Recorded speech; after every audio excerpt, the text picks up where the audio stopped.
to freedom, broken and worn, but they will keep on in the moonlight, the moonlight. The pressure is on, the cold of the season makes it hard to feel, but they persevere for the end game, the end game. I can only wish that one day we'll find the one to keep. The journey is an endless one to the same love, the same love.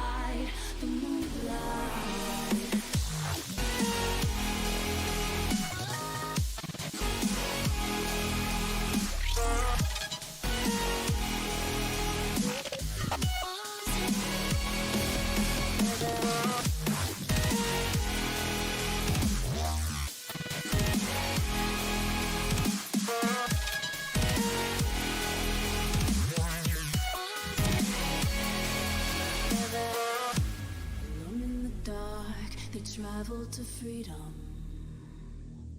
broken and worn, but they once kept on in the moonlight, the moonlight. I can only wish that one day we'll find the one to keep. The journey is an endless one to the same love, the same love.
Kept on in the moonlight, the moonlight. Go! What? Go! What do you mean goal? There's been a goal? Yes. Tell me you're joking. No. To who? Den Donker. Was Sai's assist by any chance? No. I think maybe Neves. It was a free kick. Neves Matinho. I don't have a clue. Is this on pick? Yes. Oh, great. Oh, frick. I haven't got my TV down. Okay. Hello everybody. We're live, by the way. Steve-O. I literally went to say hello to everyone, and then you were like, goal! I was like, right, okay, you take it away. I think it's working. I think you guys are all here. We've got Lewis Kirkby, Mr. Easy. We've got Young Entrepreneur, Alexander Todorov. Can you hear us all right, by the way, guys? Simone Zerch is there. But yeah, tell me about this goal then. So it looks like it's going to be a Den Donker goal. It was a free kick from the right-hand side to Wolves. Neto, I'm assuming it was Matinho or Neves that took it. Apparently Neto's got the assist. Okay, well, it swung in and Den Donker get ahead to it, and he just put it in the back of the net. Oh, for here we go. As easy as that. So, basically, if I'm right in saying that the first half, Everton have been awful. Well, they've both been awful. It's been a terrible game, and it was just a. Well, I've heard that Everton aren't able to defend. It's just been a freak penalty given, given away by Dina. Tripping I've over. just transferred him in as well. I was thinking he's going to get a red card, isn't he? I hope so. He's had a yellow card. I know that much. So that's 0 points for Dina now. But, I mean, Jason, I don't give a damn, actually. I just want you to talk about Sterling captain. Tell everybody. Just talk now about it. Because that was just incredible. Tell us about the day and what you put on Twitter and everything. And then, well, what happened? Well, okay, let me tell you a little story about my friend Raheem Sterling. So I've kind of danced with him in and out of my team throughout the season. I've had some good point hauls over the years with him. And I just think that he has such a high ceiling. And the fixture against Newcastle, I mean, ironically, I fell asleep. But I'll tell you that part of the story in a moment. So start it off, right? So cast your mind back to the start of the game week. Sorry, why did I say Newcastle? It was Brighton. Anyway, cast your mind back to the start of the game week. And there was a guy on Twitter that they was debating whether he should go with Salah or Sterling as captain. And I actually was thinking to myself, you know, it's going to be between Sterling for me or one of Mane or Fernandez. It was going to be Sterling, Mane or Fernandez. And I looked through all the options and I was seeing what people were saying on Twitter. And absolutely no one was really mentioning Sterling at all. And I was thinking, right, I want to try and get into the top 100,000. I'm pretty sure Sterling's going to start that game.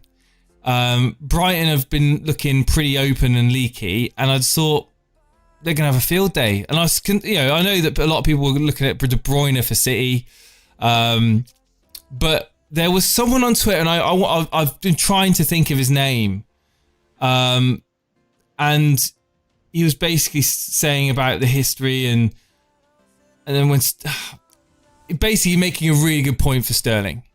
So I was like, right, okay. So I kind of went on it and I just went, right, you know what? Sterling's going to score a hat-trick.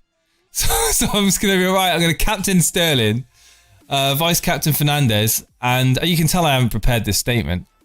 And yeah, I put a cheeky little post up on YouTube of the edit of you like as a Terminator. And this is Steve-O when Sterling scores a hat-trick tomorrow. And I think Gianni Batiste as well on Twitter was wanting to get Sterling in for a hit. And I was like, do it. Get Sterling in. He's going to score big. Just trust me. And in the end, he didn't want to take a -8 or -12 or something involved in getting Sterling in. And yeah, it all kind of paid off. So yeah, it all worked. And I'll tell you, so it was my daughter's birthday, so I didn't see any football yesterday at all. No football whatsoever. I missed the Liverpool game. I had literally had slight updates every now and again, but I got a little bit, tipsy, and it got to the point of the Man City game. I sat on the sofa and the game was warming up and the players are all warming up in the field, and I fell asleep on the sofa because I've been out in the sun all day. You can't probably tell, but I'm pretty burnt. I'm pretty red, pretty burnt, and I was so tired I fell asleep on the sofa, and I woke up to a goal being scored by Man City right at the end, and it was the one with Sterling where it hit the back of his head. Went through Ryan's feet and then went in. I was like, what's going on? I thought I was dreaming. Yeah. And I immediately went onto FPL and just like, I couldn't believe it. But, Steve-O, I was waiting for some sort of response from you, either that evening or in the morning. And I was thinking, because I don't know how nicely to put it. I might just be blunt, really. The amount of points that you were able to catch up over the last few weeks on me have kind of been reset. 86 points I've caught up on you, and that's deducting how many points you're ahead of me. So you were 100 and something points ahead of me or something like that. I've caught up 86, and all of a sudden it's just gone downhill. I don't know. My luck has gone from, oh yeah, I'm doing okay. But again, if no one saw the members videos, all those people saying that, oh, Steve-O's doing amazing, isn't he? Yeah, calm down. I'm not doing that great. I was doing okay. And it's just completely... It's the Salah. Where do you start? Where does luck stop? And I'll tell you where it stops. When Egan scores a last-second goal against my 2 Wolves defenders. That's when I just thought... Oh, I'm not allowed to swear, am I? I just thought, oh, forget Actually, it. Hang on. Has it been 5 minutes? Yeah, you're allowed to swear. I'm not going to. I don't like. I only for members videos, and I just thought, oh, I just can't be bothered with this. And when Salah, also because obviously I haven't done a stream for 3 weeks, 2 weeks, something like that. 3 weeks. Can I just say, I just love the fact that we're able to talk about it, and I'm sure people in the chat have been missing you, and the rivalry that's the unofficial rivalry that's going on between us. Well, I was enjoying it. I generally was like, I'm not saying anything. I'm just shutting up. I don't want to let on that I'm kind of enjoying the fact that I've caught up this amount of points. I know, it's kicking the teeth. it was when Salah hit the post against Man City, and I'm just like, yeah, we're going that far back. I thought, yeah, this is just not happening. And when Man City won 4-0, I was just like, forget it. My luck's gone now. It's finished. And since then, just nothing has gone my way. And by the way, to Stevie Jackson, that was on with Jason the other night, fantastic caller. I've got some bad news for you, mate. You've got Martial captain, so have I. So that means a blank. The only reason why you Sterling captains got a hat trick was because I legitimately was going to do a -4 to bring in Sterling for Kevin De Bruyne. I found out that Kevin De Bruyne was going to start, so I just thought, there's no point in making that -4. That's cost me 17 points.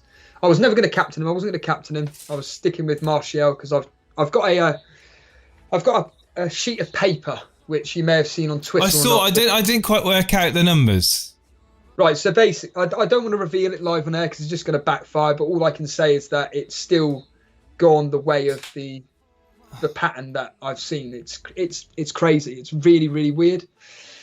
And I'm sure there's another Call of Duty reference there, following the numbers from Nazi zombies. Isn't that right? I don't think so, no. Okay, fair enough. Anyway, carry on. Basically, I was just like, right, you know what? I'm just going to stick with this plan. That I've not even got a plan. The worst thing is like I brought in Van Dijk for Wan-Bissaka to bring in Greenwood. So, by the way, everybody's got Greenwood. He's blanking. Man United are going to get a clean sheet as well. That's I took out Rashford, didn't I? I took out Rashford for Greenwood. That's a good move. And then I upgraded. I thought I upgraded Jimenez to Vardy, but admittedly Vardy's not played. But I was so disheartened that Digne gave away a penalty. Now I haven't seen the incident. I don't know if it was a soft penalty. I don't know if it was a penalty. It was a penalty. Right. It was a clumsy challenge. That's all. And when I was in the car, so basically I was racing against time to get back to be able to come live. In fact, I've got a bit of the game on there. I probably should just move the camera. Yeah, I was racing against time to get back because I, for one reason or another, I decided to go out in rush hour traffic.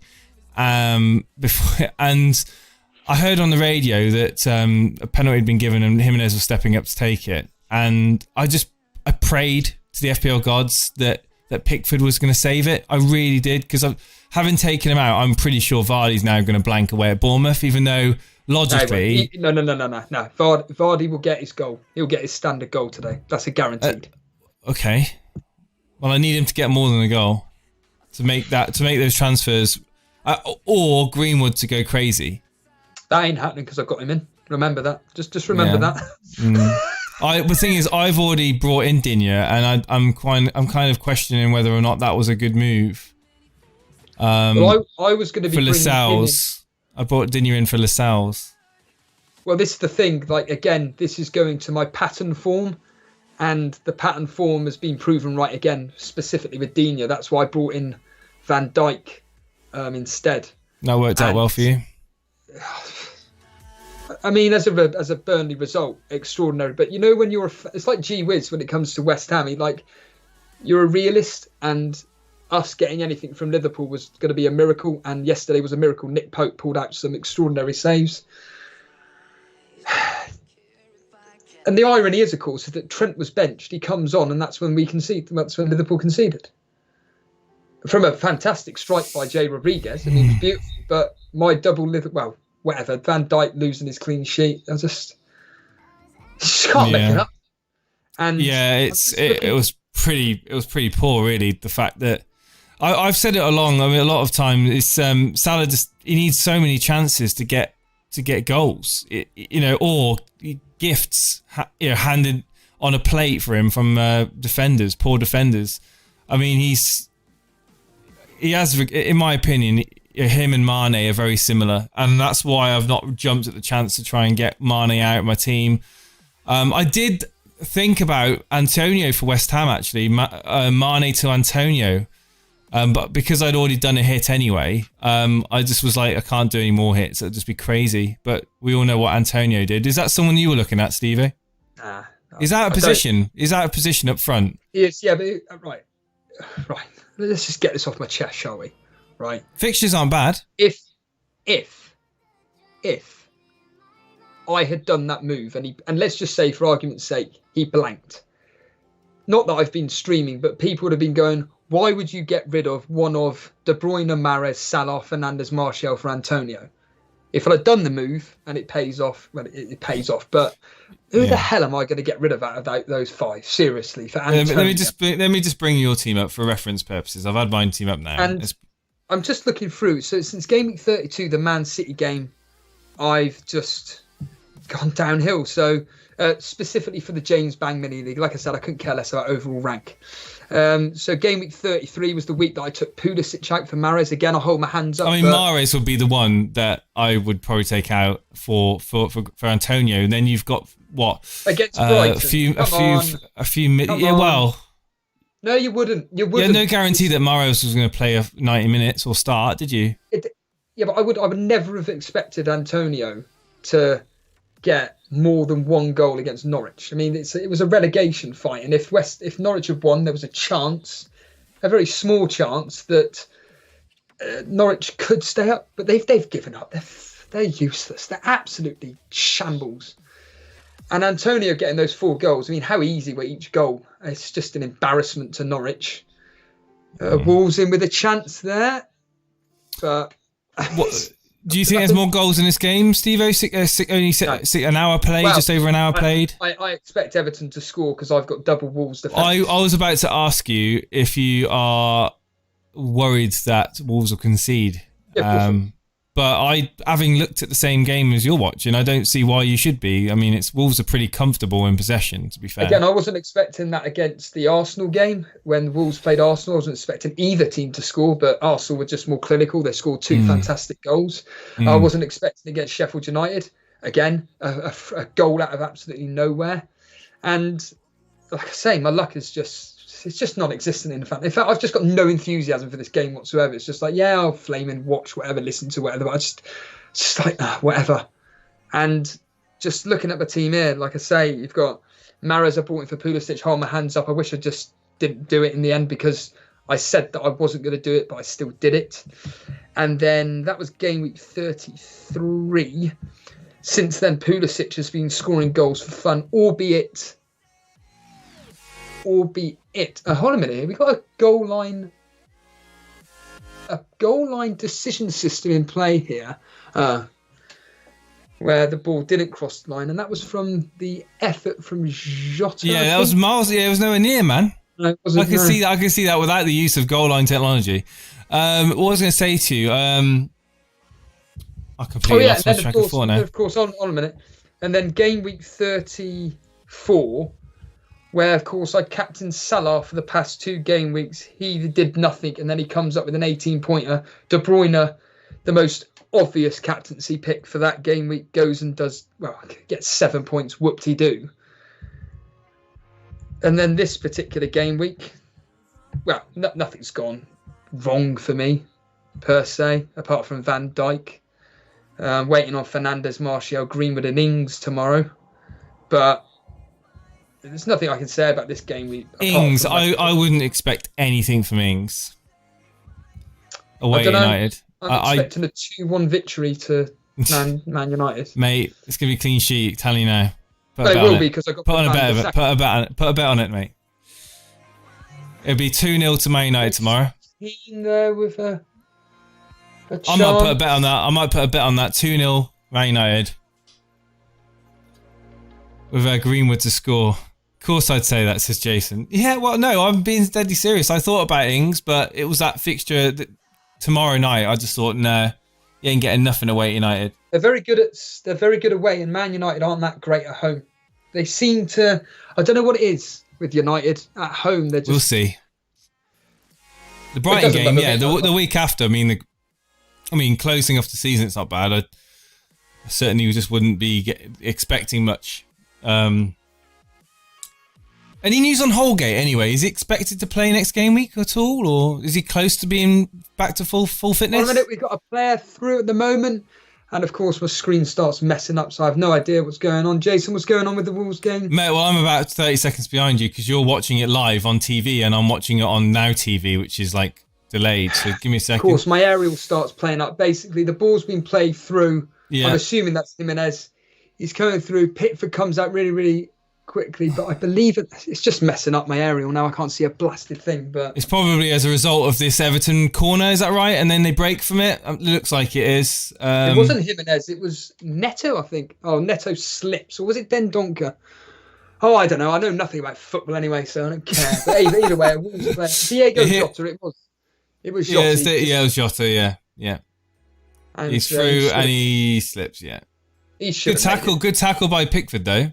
And then Jimenez tries to follow it up and then doesn't do anything with it. Yeah. Yeah. Greenwood hat-trick, 3-0, says Mr. Easy. No. That'll be good.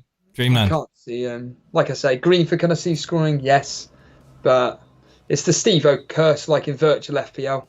Whoever I bring in fails, and I brought him in, so I wouldn't be expecting much. And Steve-O, I have to ask you, have you enjoyed your little break, hiatus, so to speak, from streaming FPL? Has it taken a little bit of a weight off your shoulders, not having to kind of explain any reasoning or having to display your team for other people to criticise? Have you noticed any difference at all in your mindset of playing FPL, B, your thought processes as choosing your team, and C, your mental health?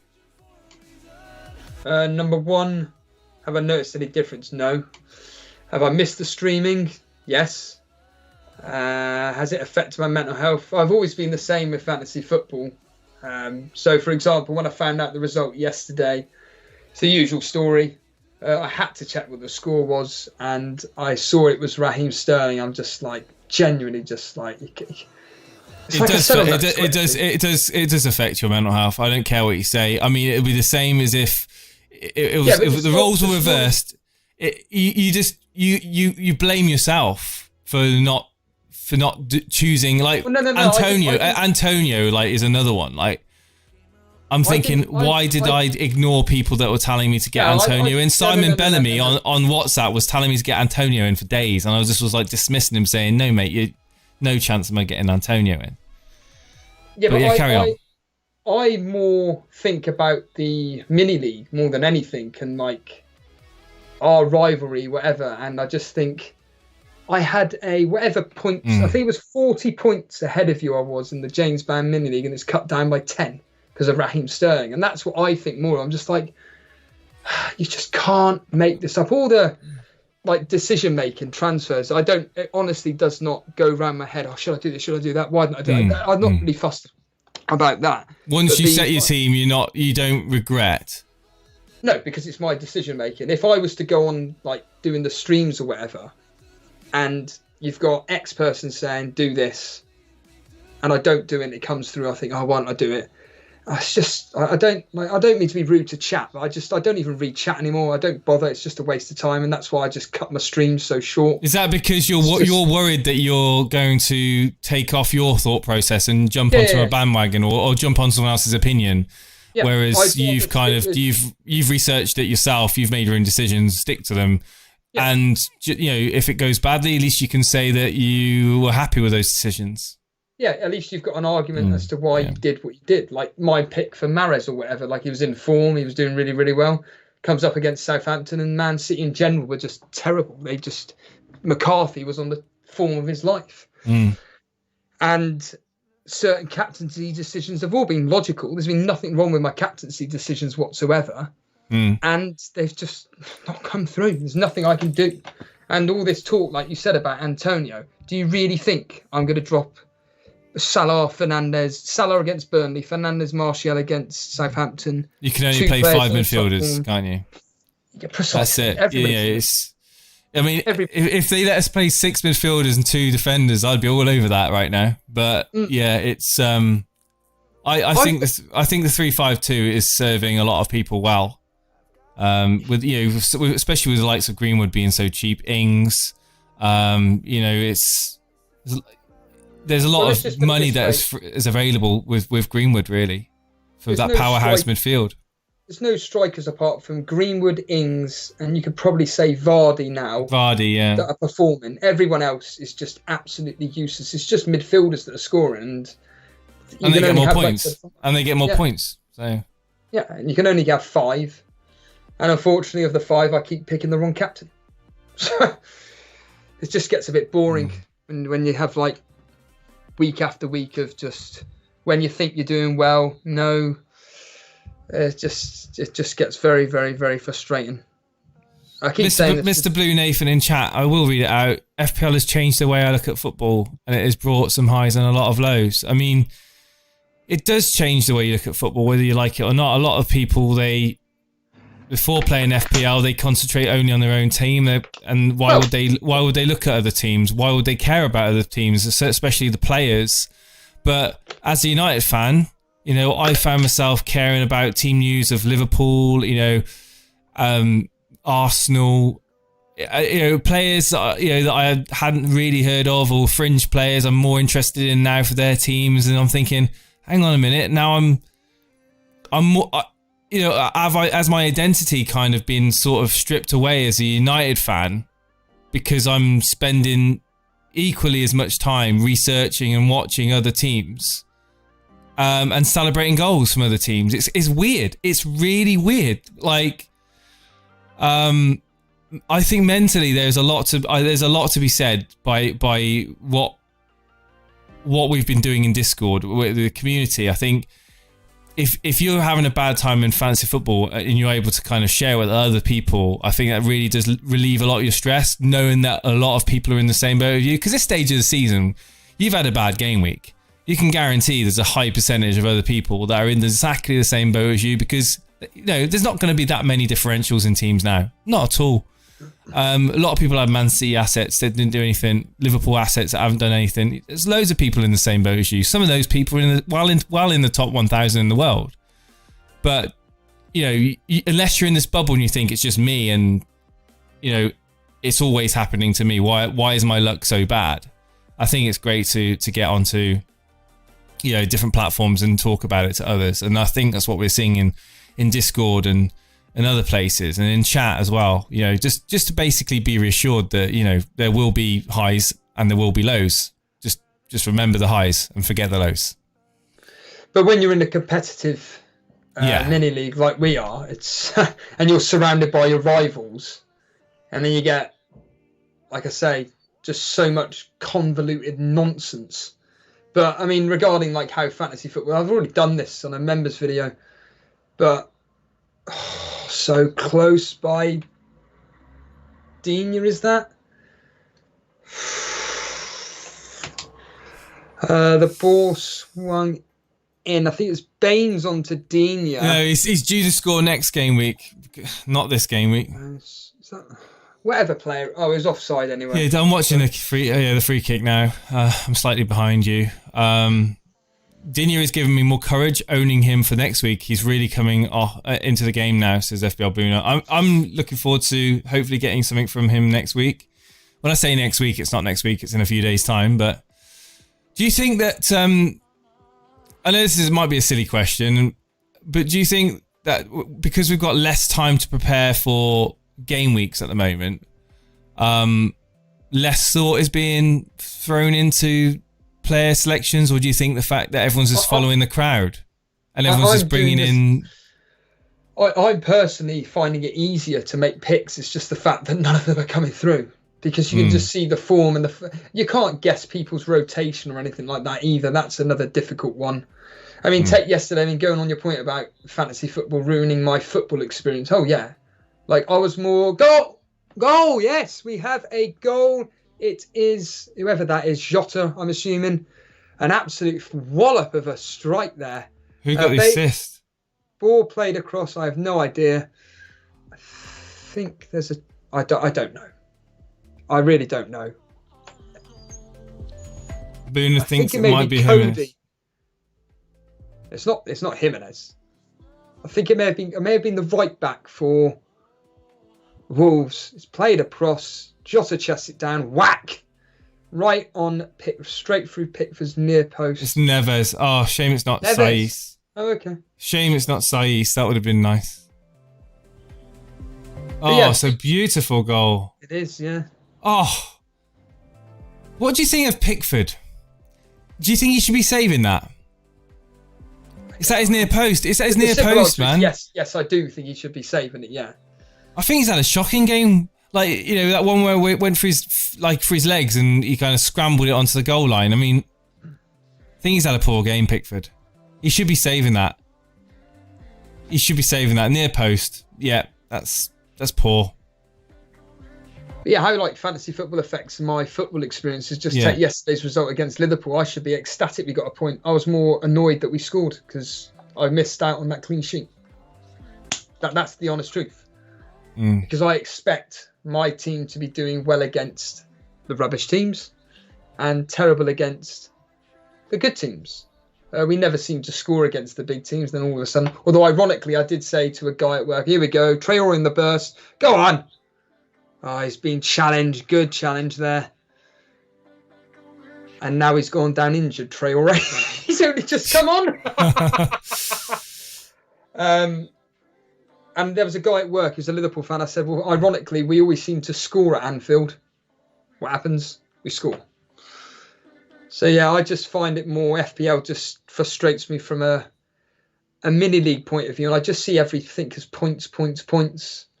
And like watching, if I do ever get to watch games, like certain captaincy options. Oh, good header there by Calvert-Lewin.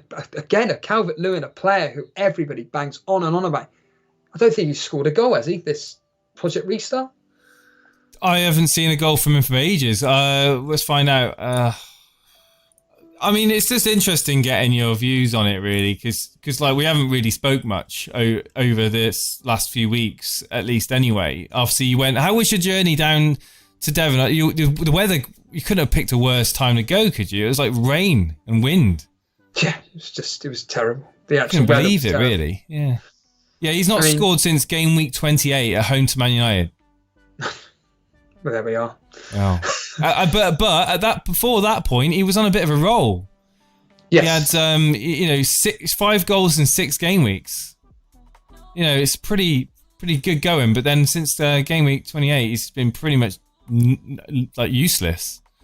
But I know some people got him in. I think he will be heavily transferred out though. I think he was heavily transferred out over the past couple of weeks for a certain Greenwood or Ings as an example. He won't be heavily owned now by many. And Jimenez is coming off. Is coming off. He got his standard goal against Everton. And Matinho coming on.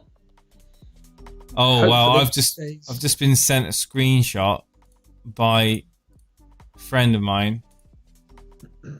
I might just quickly put it up on the screen. If you think you've had a bad game week, take a look at this, Steve-O. I'll just read it out for people on audio. I won't be able to see it. But I'll read it out. If you think you've had a bad... laugh. Yeah, okay. I did see somebody from Who Got the Assist tweeted out some picture that they've got Antonio Diop, I think it was, and someone else on the bench. That made me laugh. Check this out, right? This is an active team, believe it or not. Why on earth you'd have Maddison in your team, I do not know. But they're on 11 points. Matt Ryan in goal, Lundstrom on 1 point, Alexander-Arnold on 1 point, Dunk on 0. Maddison's not going to play, so they're going to have Traore off the bench for 1 point. Mount, 1 point. Cantwell, 1 point. Mane, captain, 4 points. Abraham, 2 points. And he's got Ings and Vardy to play. He's on 11. He's on 12 points at the moment. Who's on his bench though? I thought you were going to say someone like Antonio and. No. That would be bad. That would be. There's no way that was an active team. Well, apparently is. Where are they ranked though? Overall rank 3 million. Yeah, just forget it. If they were like 200,000 or something, then maybe, but not 3 million. No chance. But no, I it's been a very, very interesting last few weeks, especially in the James Bang Mini League. And are you confident? Oh God! Catching anything in that? Okay. Well, Ian Anderson's. Sorry, Boone has just told me about finding out about an active team that's had a disaster of a game week, and I will say it's a disaster. If you're all watching, you probably nod your head and agree with me. Patricio has pulled you out some points though in the 3-0. Hopefully the 3-0 victory as we're going to the closing stages now. We're in the last almost 10 minutes left. So Patricio in goal. So basically, he's on 18 points. He did a -4, so in 14 points. He's got Alexander-Arnold 1 point, Azpilicueta, De Bruyne, Willian, Foden, Mane, all blanking for him. He's got Fernandes, Greenwood, and Vardy left with Aurier to play. So, yeah, that's pretty bad. But it's 136k. Yeah, no, it's not much better than me. I'm not on that many more points. 26. So you're on, it's not. You're on 26 points. That's where your double header of Wolves defence. Yeah, if they keep a clean sheet, it's still 10, 15 minutes to go, including stoppage time. So I wouldn't be. It's a corner now to Everton, but no, it's not. It's a goal kick. But no, really, like when you look over this Project Restart and everything, it's just jump on board Man City, Man United. I mean, is it worth keeping Liverpool assets, Jason, now? No. Do you think it's just... Oh, I mean, I say no. I think it's worth keeping 1 or 2. I've got 1. Defender-wise, Trent isn't guaranteed minutes. I mean, no one's guaranteed minutes, I don't think, for them now. He got his rest now. He's going to be playing all the matches. He's going to be... maybe. Every game now. Was it Arsenal next and then Wolves or something? Arsenal and Chelsea. Is their upcoming fixtures? I think if you've got Mane and you've got Trent in, then you don't have any reason to take them out. But if you haven't got, if you're like me and you've only got Mane, I think that's more than enough. Or if you've got Salah, I think that's more than enough. If you've got strength elsewhere, then you don't really need it. Go for teams that really need to fight for something. You know, go for the likes of Leicester, Sheffield United. Leicester are useless. I think they're. Go for Vardy. I think they may struggle today. Bournemouth are looking all right the last 2 games. I need to clip this. Can I say it again? Can we get you on full screen? I honestly think that Leicester are going to win it 2-1, something like that. I don't think, and Vardy will score, but I don't think they're going to get annihilated like people think. Bournemouth are actually playing all right, and they're disappointing not to get a result against Spurs. I wish they did get something because they deserved it. Leicester are looking terrible at the moment. And to be fair, Bournemouth are the perfect team for them to get a win. They need to win with Chelsea losing yesterday and Traore's been taken down by Digne.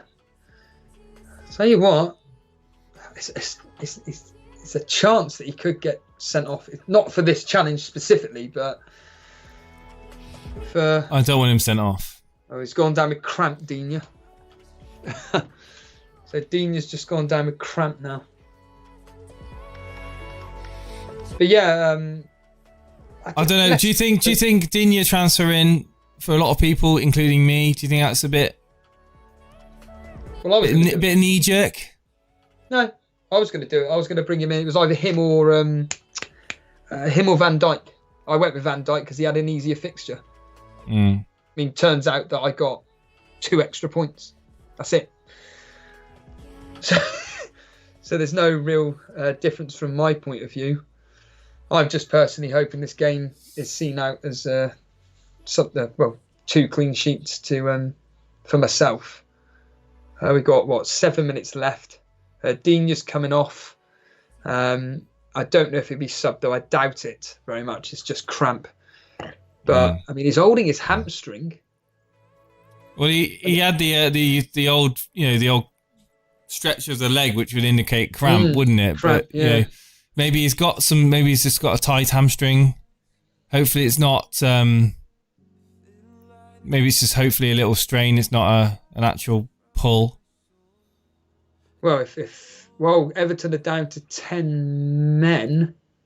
I mean, he didn't act like he'd properly done his hamstring in. He acted like he had a bit of cramp, didn't he? So maybe he's back on the pitch. Yeah, I think it's just milking a bit of time, just to see some time out for Everton, really. Well, Traore needs to target him. He will do now. MSK says, is it safe to do a -8 next game week to jump on Pulisic and Ings? Because I have climbed a lot of rank this week.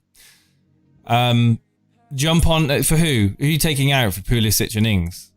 Yeah, that's the main one. And Southampton have got who next? Can't even think who they've got next. It is, once I can find out. Brilliant. Can't even see. Brighton. So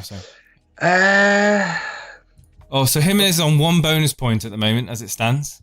Oh, is he? I would love it if he loses his 1 bonus point. I really would. Who's the next on the list for bonuses? Let's have a quick look. So as it stands, we'll just quickly refresh this. So Jimenez on right. Neves, then Donker and Jimenez, and Cody's only 1 away from snatching that 1 bonus point. I would love it. I mean, personally, I wanted him to miss the penalty, but can't have everything. Why does it concern you, Jimenez scoring? What does it matter? Why? Because I transferred him out. But Vardy will do something today. Well, there was a reason why. You say it with increased surety. What was the attack here? What was the attack? Traore in the middle, and he scored. Oh my god! Fucking hell! Watch this. Jesus Christ! I'm watching. It sucks when I have to watch it on internet. When I'm watching it on the internet, now TV is just shocking. If I had my TV there, it'd be alright. Anyway. Click that. What are you expecting? Okay, here we go. Extraordinary. Absolutely extraordinary. You cannot make that up. Pathetic. Who was the one who played him in? Jota, was it? Jota. I think it was Jota. That is awful. It's on a plate, isn't it? He's at the bar. Yes. I mean, it's just easier to score. Like, if you'd asked him 1,000 times, he'd have scored that 999 times. It's extraordinary. I can't believe it. Absolutely laughable. It's quite funny to see Leighton Baines trying his best to keep up with him, but it's like no chance. Oh, it's a freak. I mean, his speed is extraordinary. It was the first time I've seen him play the other day against Arsenal. And it just seemed like just give him the ball and run. Quite incredible. And I don't know who this is down at the moment, but I think they've got cramp as well. So that's 2 players that have gone down with cramp. Saiz. Is that Saiz? I can't see their names. But it's starters we mean to go on. Are you looking forward to the games today, Jason? We've got it's Crystal Palace, Aston Villa, Crystal Palace next, Spurs, Arsenal, Bournemouth. No interest in the next games. Aston Villa, Crystal Palace, Spurs, and Arsenal. I just want them to be dead games, really, in terms of FPL. Because Aurier, I mean, the amount of people that own Aurier and those jammy flaming clean sheet points where teams should be scoring against Tottenham. Yeah. And he's getting 3 bonus points because of his crossing, which doesn't. We need Aubameyang to score. Aubameyang to score against Spurs. That'll be okay. I'll be happy with that because no one with relevance owns Aubameyang anymore. Like you said, get rid of that Aurier clean sheet and Bournemouth Leicester. The 7 o'clock game is what it's all about for me. All eyes will be on that for me, and I'll be just watching Jamie Vardy, and hopefully he'll repay my my decision for bringing him in. But he should do. I mean, I can't see Jamie, but he's on form at the moment. He's looking confident. Leicester, despite what I said, it's a fixture that Leicester look forward to doing well in. And it's going to be tight, but Vardy, of all players, should be scoring tonight. And I think it would do slightly better than Jimenez tonight. Get you a goal, 3 bonus, and, it'll work out to be what? Because you did was it a -4 you did? I did a -4, yeah. So I bought Greenwood in for Rashford, and I bought Vardy in for Jimenez. It's more about your Rashford getting rid of him for Greenwood, but it makes sense because that Greenwood, he's absolutely he's fire. He's just, again, you talk about freak of nature. He's just got just sheer talent, really, raw talent, and it's all about trying to harness that. Didn't you say to Dre Zera the other day on your stream that if imagine what would have happened if Ollie had started him throughout the whole season? No, can you not remember all the podcasts we did where I was screaming for him to start Greenwood? Of course I do, yeah. It's just like player on the ball, puts it in, and it's being blocked out. I don't know who was in the middle. Traore got it into the middle, and it's being blocked out by the 2 Everton defenders. Of course. Well defended. Very well defended. But yeah, sorry, you were saying about Greenwood and... Yeah, well, I mean, like a lot of people, I think we were just, trying to give him his chance to have a few runs of games, especially for Dan James, who's been pretty average this year. Ten Dog is playing as a striker now. This is Alexander Todorov. Yeah, I think Ollie would probably say that he had to give the youngster time to kind of, ease him in, sort of. But I think with players like that, you don't need to ease them in. Those sort of players, you just let them play, let them play their football. But I'm no manager, so what do I know? You haven't actually said about the Leicester-Bournemouth game. What are you expecting as a result? I'm probably going to go 2 or 3 to Leicester. I don't think Bournemouth will have the minerals to get anything out of it, even though they're at home. 2 or 3-0 to Leicester in that game. And what exactly are you expecting from the United game? Because, like I said, I think it's actually going to be a lot tighter than what people think. I still think United are going to come through it 2-3-1. I do expect them to concede. But, yeah, what are you actually expecting from the United game? 2-0 United. I said it earlier on. I said put a bet on 2-0 United. Don't know who the score is going to be. I mean, when you were talking earlier on about Sterling or Mane Salah captaincy, regarding a Twitter post, did it never cross your mind to captain Fernandes, and why not? I'll go back to what I originally said. Not many people were talking about that. I saw people mentioning Mahrez. I even saw more people mentioning Foden than Sterling. I saw people jumping on to Salah and De Bruyne, and Fernandes' name was mentioned, but it was just like I had this moment when I thought, I've got Raheem Sterling in my team. I look through his minutes that he's been playing. We know that Pep does like Sterling, and I just thought, he's had a bit of a break. He had a break against Newcastle, played 29 minutes. I think I looked at that. 29 minutes against Newcastle when he came on and scored the goal and the assist. I thought, you mentioned it a minute ago, he's in form. Oh, it's incredible. He's got a smile in his face. There's no pressure on Man City now. No pressure for them to do anything. They can go out there and they can just have a bit of fun. And I think that's what we saw away at Brighton. We just saw them having a bit of fun. It was a bit like a training match. And I think, have I got any interest in getting rid of my Man City players now? No. I think the final game of the season is going to be an absolute rout.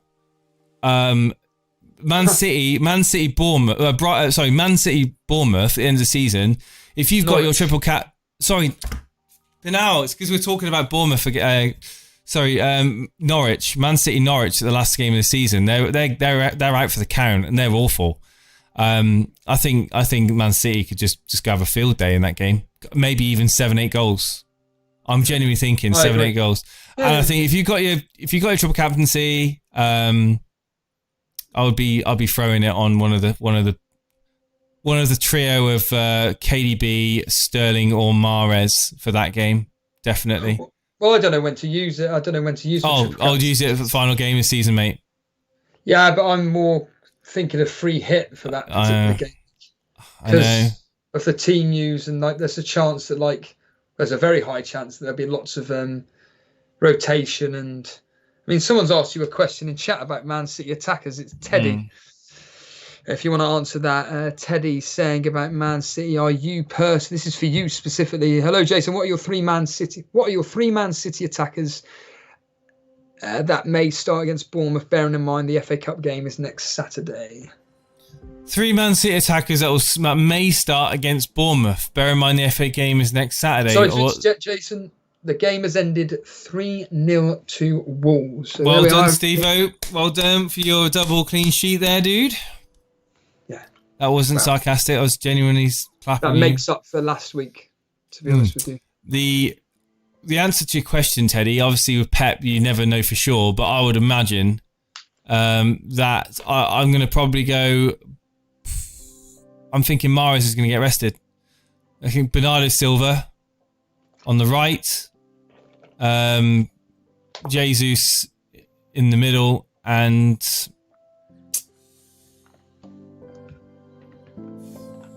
Sterling. I was going to say Sterling, but the FA Cup game's enough days, isn't it? Yeah, I'd say Sterling. Yeah, Sterling, Jesus, and Mahrez rested for Bernardo Silva. That's what I'm going to say.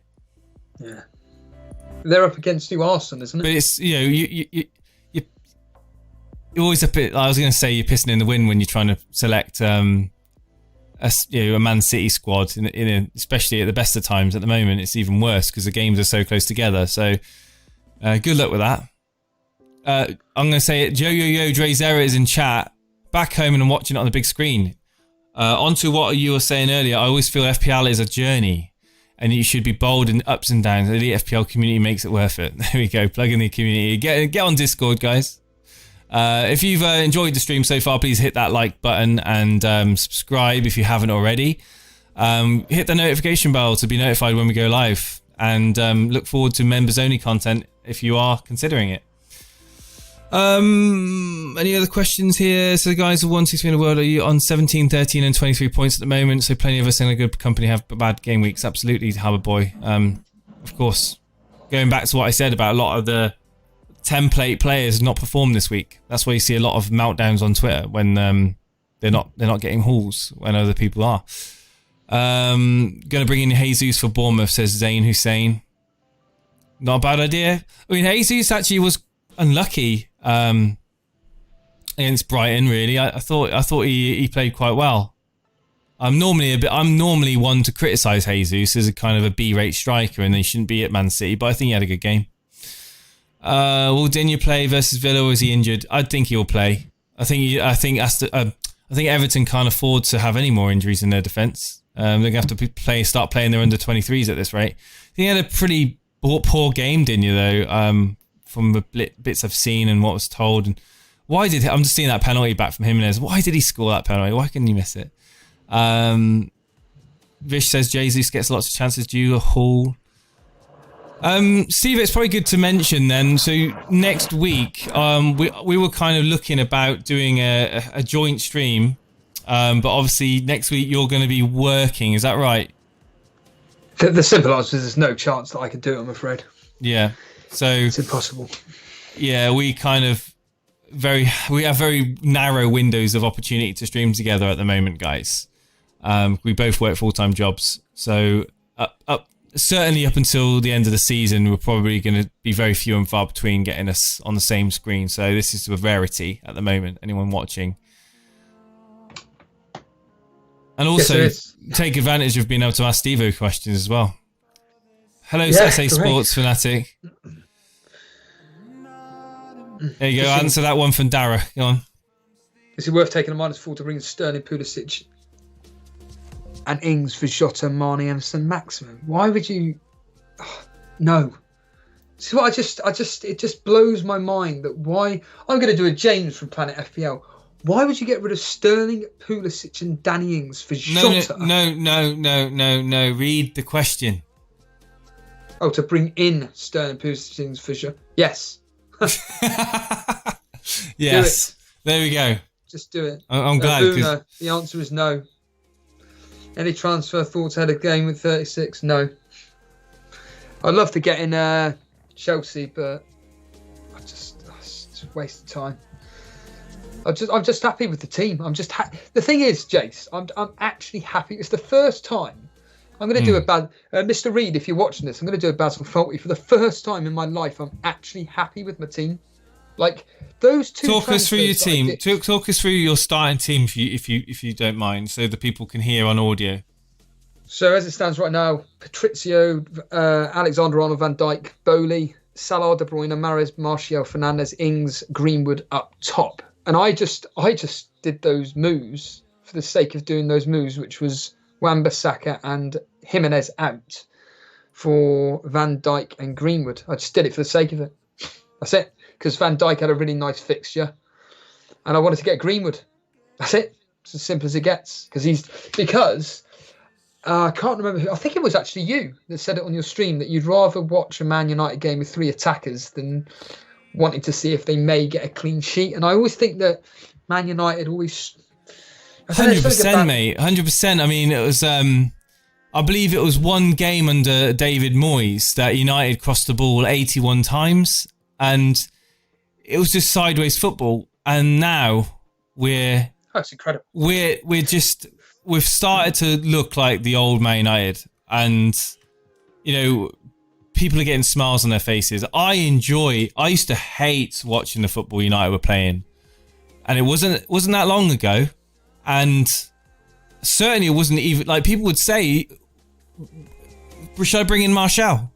Should I bring in Rashford? Should I bring in this player? I'm like, no, it's Man United. Don't bring him in. You want teams to go hell for leather to try and score goals in FPL. You want players that are literally going to get tons of chances. The Mohamed Salahs out there, the Agueros, those sort of players. Up until recently, the Harry Kanes. I mean, those are the players you want in your fantasy football team. And United were playing so negative and so passive. But now we see everyone like the idea now of not having 3 Man United is kind of crazy to people now. And it's turned around in the last 6-7 months, really. Like we've started to really see. I mean, after lockdown eased off and United came back, they really hit the ground running. And I love the fact that we're pushing for not only top 4, but we could even get top 3 as things are starting to pan out. And I think it was who was it who laughed at me about that? So that was my brother-in-law is a Liverpool fan, and I think I said to him last week, I said I think United will finish 3rd, and I think next season they'll be title contenders. He just laughed, but he laughed, like completely dismissed it. If I said that to you, Steve-O, I think United are going to finish 3rd place, and I think next year Man United will be title contenders. What's your initial thoughts on my statement on that? Well, next season, title contenders. To be fair, when you said it on stream, title contenders, no, but I do think that you're going to be doing really well. The problem with your team is a bit like, not quite like Liverpool, but it's that your squad depth, and if you were to get an injury to one of those front 3, Fernandes. Hang on, we the transfer market. So are you saying then it's dependent on the transfer market? Yes, and if you get a decent, if you get Jordan Sancho as an example, Jadon Sancho, I think that's going to be a fantastic move, especially the way you guys are playing at the moment. Pogba's a new man. He's really enjoying his football with Fernandes. I really do see it, but I just think Liverpool and Man City just look so good. They're so good. I mean, the only reason why Liverpool have been performing so average since the restart is because they've won the title. If you remember weeks and weeks and weeks ago, I did say at the time, get rid of Liverpool assets. Admittedly, I did say Man City assets as well, but Liverpool, I'm tempted to get in Sterling for Salah, to have that triple up of Sterling, De Bruyne, and Mahrez. We've been offered a gem, haven't we, in Mason Greenwood this season in terms of the price, and this project there's been and arguably just before. I mean, he was doing all right, and he was like kind of getting the minutes and doing well. But honest question: are you concerned next year that prices are going to inflate to the point where, I mean, I guess concern's not the word. I suppose it's gonna kind of break the teams away from a solid template, I think, because we're going to see players priced higher, much higher than they are now. Do you think that we're going to start to see a bit more colourful Game Week 1 teams as opposed to, the 80% of the teams are the same back line, so probably a 3-4-3 formation or something like that? Everybody's going to have this to start with, because remember, it's September the 12th. I've heard that they're planning not to far, restart is it? the season. It's not that far. The game has a quick turnaround, and everybody's going to have to start with Fernandes, Kevin De Bruyne, and Trent Alexander-Arnold. Those three. So you're talking De Bruyne is going to be 11.5, 12 million. Fernandes is going to be approximately 10.5, 11-ish. Trent Alexander is going to be around 7.5, 8. A lot of chat, like you've been talking about how much Greenwood's going to be. I think Greenwood is going to be approximately 7.5, 7 at the lowest. Salah's going to be 12.5. Mane's going to be 12.5. The problem is, though... maybe 12. I don't know. Yeah, but I think I know what you're saying. The problem is there's only 100 mil spend. I'm looking at 4 million bargains next season. Teams coming up, from Leeds. I'm looking at like a lot of people, Tariq Lamptey for Brighton. I've got a keen eye on him. I think he's going to be something special for Brighton. Well, he'll be 4.5, won't he, next year? Probably. He probably will, but it depends. Depends what the FPL do with that. If he plays every game, which no reason why he wouldn't play every game from now to the end of the season for Brighton. But if he say he gets benched a few games, I don't know. Maybe they'll keep him at 4 million. Obviously, he didn't play really till game week 31, did he? So all Sheffield United defenders are going to be at least 5 million. Maybe up to 5.5. Yeah. Lundstrom's going to be reclassified as a midfielder. You're going to have Martial reclassified as a striker. There's a chance probably that Rashford's going to be reclassified as a midfielder. Kane as a defender. No, Kane's an interesting one for me. I think that Kane could be... I think Kane could be 9 million. I was going to say 9 million. I know it sounds crazy. I know it sounds mental. Danny Ings is going to be about 8.5. Like, the problem is like James says on Planet FPL all the time, is that they've got to be very careful with these prices, though. I think. Yeah, they do, because this is a global game. The casuals. As soon as the casuals realise they can't have their favourite players in, they're going to stop, and they'll be like, "Well, I haven't got any reason to have Lamptey in my team. I haven't got any reason to have I don't know, Garcia, or I don't know." I for sake of Nketiah in my team, what's Nketiah going to be? I think Nketiah is going to be... I'd be on 5. I think he's going to be quality next year. If he starts. I think he will. I think he's got Arteta's eye. I do. Very unlucky to get red carded, in my opinion. I don't think it was anywhere near intentional. I think it was just unlucky. 10 million says Vish for Kane. I think it all depends on the pricing next season. I think they're not going to go too crazy with it, though. I don't think we're going to see drastic changes in price. Trent Alexander-Arnold, how much is he going to be? 7.58. He's got to be. He's got to be. I think 7.5. See, I don't think they'll reset to 8.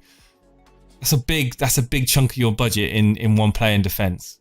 Yeah, but he's pretty much a midfielder. He is, but it's all about, again, including the majority of people that play the game. They want to have the Van Dijks, the Alexander-Arnolds, the De Bruynes, the Sterlings, you know what I'm trying to say. They need to be able to fit these players in. Otherwise, it's going to put people off, isn't it?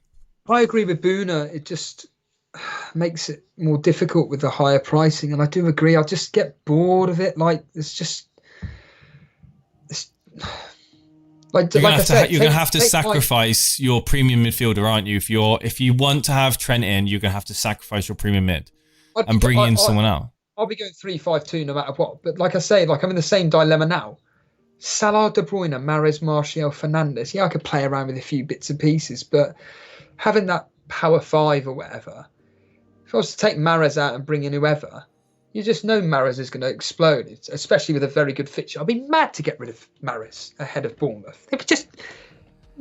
It's literally, Sahil, if you're watching, mental. If he gets benched against Bournemouth and Bernardo Silva plays, would your honest attitude be, it was too much of a risk to take him out? I'll be mad to get rid of him. It's the same with Sterling and Kevin De Bruyne.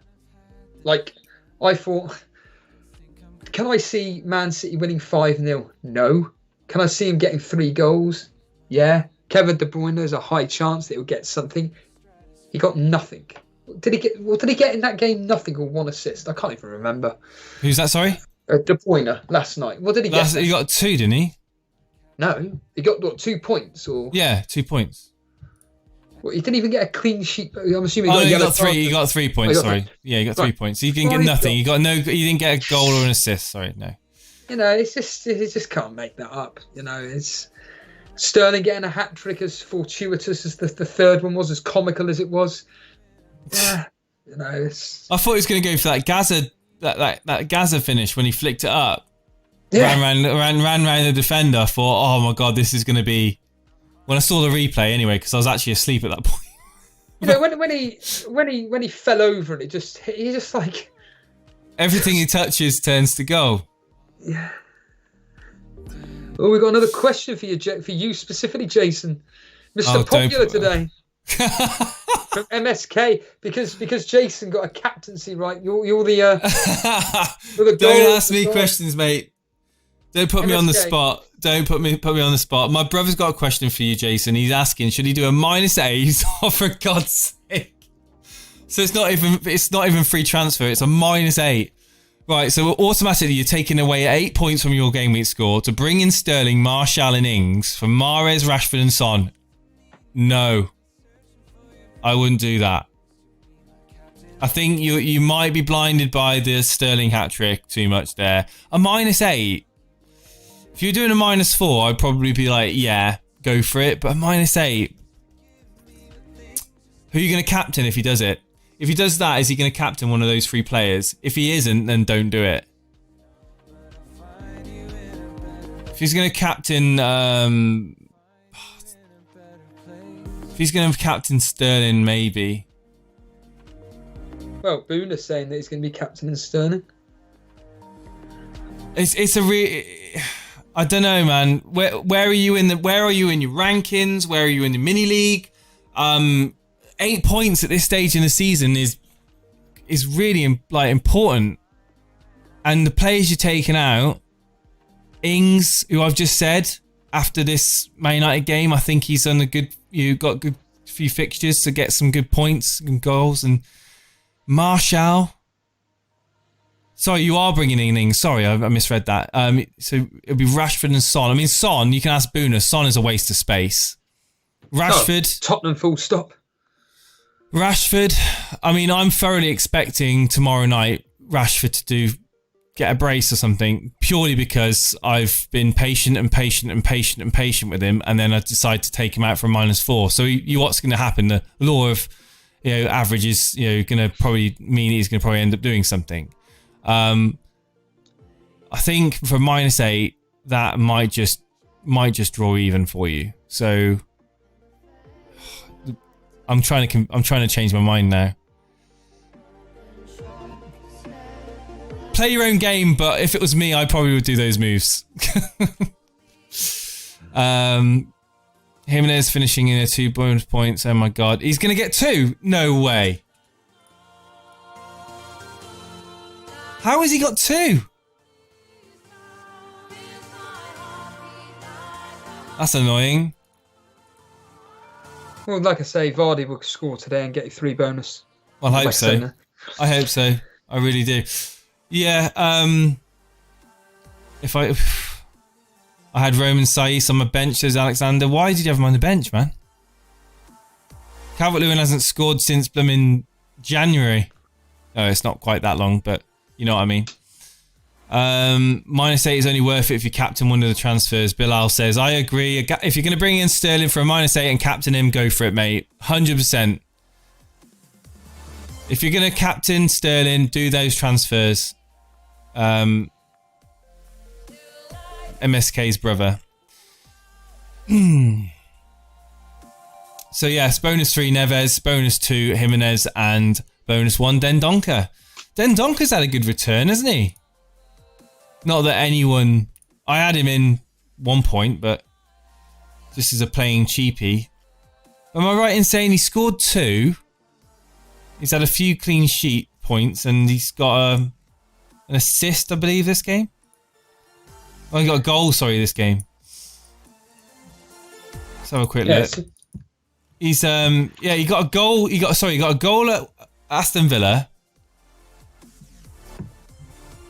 And he's had a goal today against Everton.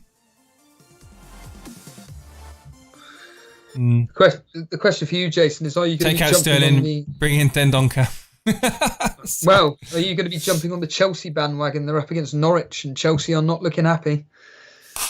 Right. So I've been thinking about this, and because I brought Vardy in, I was thinking of Giroud, but simple answer to your question is I can't. Because I've got the commitment in the 5 midfielders. And I haven't got transfers anyway for the luxury of taking them out.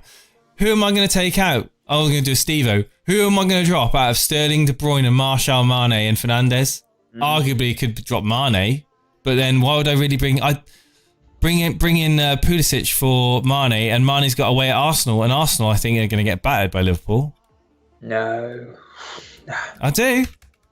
No, they're Arsenal. They've turned a corner off late. Oh right, here we go. And someone buy him an Arsenal shirt. He's been watching too much Arsenal fan TV. You've been hanging around with Dan too much. I haven't. I can envisage that being quite a tight game. Maybe 0-0. It depends on what happens in the Tottenham game today, obviously. And in fact, Boona, I think Tottenham are going to win today. I don't know why. I just think like 1-0 to Tottenham. But yeah, I am envisaging that being quite. I'm going to go 3-1. I think 3-1 to Liverpool that game. Well, I'm tempted of getting rid of Martial for Pulisic. Mainly because Martial's away record isn't that particularly that great. And so you drop down to 2, are you? Drop down to 2 United? For like a 1 week punt or something. Yeah, just as a 1 week punt, because Man United away at Crystal Palace, not the easiest of fixtures. And yeah, there's something about what I saw in Lampard where I think Chelsea may absolutely batter Norwich. I'd be more confident though, ironically, if it was at Carrow Road. I don't know why. I just would. But yeah, Martial, looking at him, his away record has been not great. It's just at home. He's been fantastic. I do like that transfer. If I take Martial out, I've got 9.3 in the bank. Yeah, maybe even Willian, possibly. Willian, yeah, it's another one that's been getting steady streams of points. He's the same price as Pulisic, isn't he? Sure.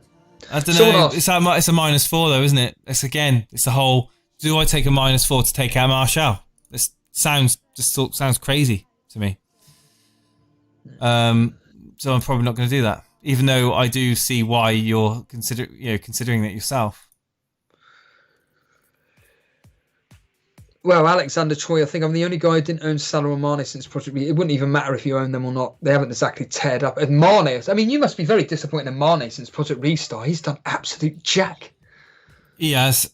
But again, he's one of those players that I'm worried about taking out. And also I've had other issues to deal with in defence, you know. I've got an Nketiah as well, but he's just a cheapie that's just enabler. But I mean, I've had Lascelles, Holgate to worry about. You know, Egan's not had the greatest fixtures, but he's been pulling them out of the bag, all the points, and I've had to rely on that. So, yeah, I don't think I'll be getting rid of Mane anytime soon. Certainly not to release any funds. I've got no reason to. Away at Arsenal, I think he can do something in that game. At home to Chelsea. Chelsea are not great at defending. And he ends the season away at Newcastle. I might even consider getting Salah back in to double up with Mane for that final game week. What's your thoughts on that? For Newcastle? Yeah, away at Newcastle. Let's have a look at the final game week of the season. Best captaincy options. Looking at that, I mean, you've talked about Man City. Oh, Man City, yeah, 100%. Yeah. That's just madness. Bringing in Salah for whoever to. No, well, I'd probably look at seeing how United are performing, because their last game is Leicester as well. Leicester away. That could be a top four. It could be a fight for top four. It could be a fight for top four. But again, looking at not Greenwood. Looking at Martial as possibly. If I'm going to free some money up, Martial could be a Salah. I don't know. It's a lot of money, especially the money from Vardy. Yeah, it could drop Vardy down to Ings, Martial up to Salah. Yeah. Don't know. It's all. We've only got 2 game weeks left, isn't it? It's mental. Yeah. Yeah. So 3 game weeks total, and. How do you see yourself in the Cash Money League, the James Bank one? Is there any hope of you getting the top 4? No, mate, I didn't have any hope to start with, really, because I didn't have any chips and other people had chips. So I was kind of like, well, that is what it is. I think I've got up to 22nd in the James Bank Cash Money League. I'm miles away. I'm 72 points behind top spot. That's a no cause really for me. Stevie Jackson's had a good one though. Bilal, Zimmy at the top, cruise control. I think these people, they've had just 2 consistent game weeks really for me, and yeah, I'm just happy to just be a part of it. Yeah. Make up the numbers. It's the Torbay Elite Mini League I'm looking closely at the moment though. Yeah, because I think I'm almost comfortable. I reckon I'm comfortably going to finish top 4. Oh yeah, I'm just looking. So yeah, I think I'm comfortably going to end up in a cash spot. However, it's whether or not Simon Bellamy, who has had Jimenez play tonight and get on him 2 bonuses as well. So he's clawed some points away from me there. It all depends on Vardy tonight. It really does. If Vardy is going to go crazy or at least get a goal and 3 bonus points, then I think that I could possibly chase for second place in the Torbay Elite Mini League, and that, of course, is a coveted prize pool of I can't remember. I don't even know what the prize pool is, but it's a little bit of money there. So I look forward to possibly chasing Simon Bellamy down for that top, that second spot. Jack Chater, who we don't really mention on the stream. He's had a poor game week, but he's so far ahead. He's almost at 2150 points. It's mental, really. Where is he rank overall? He's 100 points ahead of me. His overall rank is 7,300. It's pretty crazy. And do you know Pete Smith? I will shout Pete Smith out. He's not even been taking this season that seriously at all. Obviously, he used to be quite into doing his quite methodical in his approach to playing fantasy football. Last season had a bit of a stinker, but this season Pete Smith is currently 206th in the world. What? 206th in the world. Biggest team. Well, you could probably it's on the find screen. it on the It's on the screen. What's his team? Pete's Legends is on 40 points. He's if you go into my team, you can go into the Men Behaving Chadney League. Right. You can see it there. He's had Foster play. He's got Aurier to play. There you go. You're hoping that Arsenal score as well. He's got Martial, Fernandes. He's not even had his captain play, Steve-O. Who is it? Fernandes. But that's for him. That's a defensive. He has to be quite defensive with it. But he's still got Vardy to play. Fernandes is captain. Greenwood. He could easily get top 100. I think before the end of this game week. Anyway, Cresswell was 6 points sitting on his bench. I mean, you look at that, and